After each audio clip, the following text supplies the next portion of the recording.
तब विभीषण बचन राम के, हरषि गहे पद कृपा धाम के। बानर भालु सकल हर्षाने, गहि प्रभु पद गुण बिमल बखाने। बहुरि विभीषण भवन सिधायो, मणिगण बसन विमान भरायो। लय पुष्पक प्रभु आगे राखा, हसि करि कृपा सिंधु तब भाषा। चढ़ी विमान सुनु सखा विभीषण, गगन जाय बरसहु सट पट भूषण। नभ पर जाय विभीषण तबहि, बरसी दिए मणि अंबर सबहि।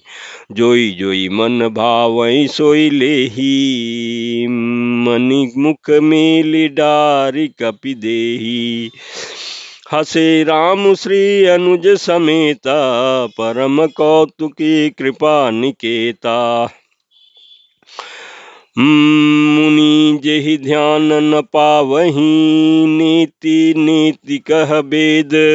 कृपा सिंधु सोई कपिन सन, करत अनेक विनोद। प्रमात सियावर रामचंद्र शंकर जी भजो।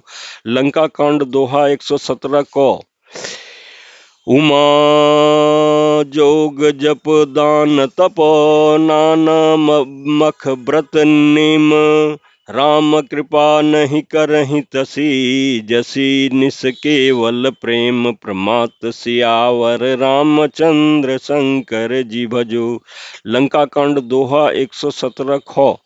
इस चौपाई के प्रसंग में तुलसीदास जी कहते हैं कि श्री रामचंद्र जी के वचन सुनते विभीषण ने हर्षित होकर कृपा के धाम श्री रामचंद्र जी के चरण पकड़ लिए। सभी वानर भालू हर्षित हो गए। प्रभु के चरण पकड़कर उन्होंने निर्मल गुणों का बखान करने लगे। फिर विभीषण जी महल को गए और उन्होंने मणियों के समूह रत्नों से और वस्त्रों से विमान को भर लिया। फिर उस पुष्पक विमान को लाकर प्रभु के सामने रखा। तब कृपा सागर प्रभु श्री रामचंद्र जी ने हंसकर कहा, हे सखा विभीषण सुनो, विमान पर चढ़कर आकाश में जाकर वस्त्रों और गहनों को बरसा दो।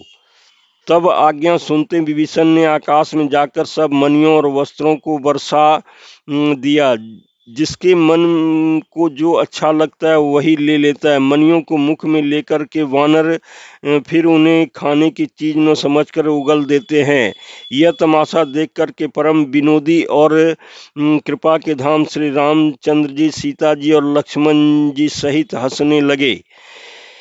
जिनको मुनि ध्यान में भी नहीं पाते, जिन्हें वेद नेति नेति कहते हैं, वे ही कृपा के समुद्र प्रभु श्री रामचंद्र जी वानरों के साथ अनेकों प्रकार के विनोद कर रहे हैं।